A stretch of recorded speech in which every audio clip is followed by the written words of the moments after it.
dia bicara orang kita yang jangan bantu. Wah, Jangan kurang kali. Kalau begitu saya tutup dulu ya zoomnya supaya Pak bisa bawa dia punya laptop. iya boleh Sampai hari Kita Senin komunikasi Pak. pakai WA saja. iya nanti kita pakai WA saja Ya, take WA. atau laki-laki yang sakit kusta, atau seorang yang lumpuh. Ada juga kisah tentang bagaimana Yesus menyambut ke dalam komunitasnya seorang pemungut cukai seperti Lewi, yang secara materi tidaklah miskin, tetapi ia adalah orang yang dikucilkan masyarakat. Ada juga kisah Yesus mengampuni wanita pelacur. Lukas sedang menunjukkan bagaimana kerajaan Yesus membawa pemulihan dan memutarbalikkan seluruh keadaan hidup orang-orang.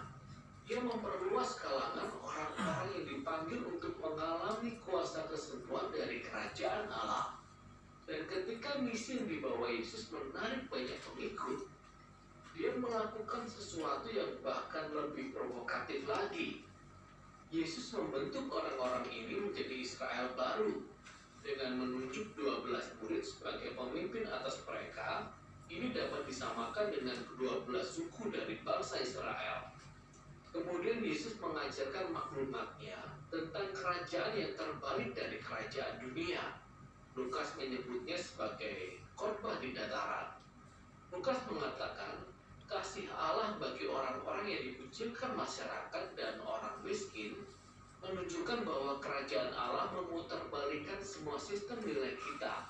Yesus hadir untuk membentuk umat Allah lainnya yang baru, yang akan menggenapi panggilan Yesus dengan menunjukkan kemurahan hati yang radikal dengan melayani orang miskin. Orang-orang yang akan memimpin dengan cara melayani dan hidup dengan membawa damai dan pengampunan. Orang-orang yang sangat religius tetapi menolak kemunafikan agama. Adapun visi kerajaan Yesus yang radikal yang telah mengklaim otoritas dari Allah itu mulai menimbulkan perlawanan dan perdebatan, khususnya dari para pemimpin agama Israel. Penjangkauannya terhadap orang-orang yang tak dapat dipercaya menjadi ancaman bagi tradisi agama dan rasa kemapanan sosial mereka. Oleh sebab itu, mereka mulai menuduh Yesus menghujat Allah. Dia pemabuk dan bergaul dengan orang berdosa.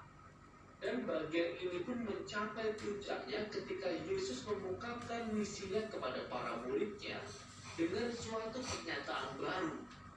Yesus berkata, "Ya, dia adalah Raja Mesias dan dia akan mengukuhkan pemerintahannya atas Israel dengan kematiannya di Yerusalem, dengan menderita sebagai Raja yang menjadi hamba, yang mati bagi dosa-dosa Israel, seperti tertulis dalam Yesaya 53. Lalu pernyataan yang mengejutkan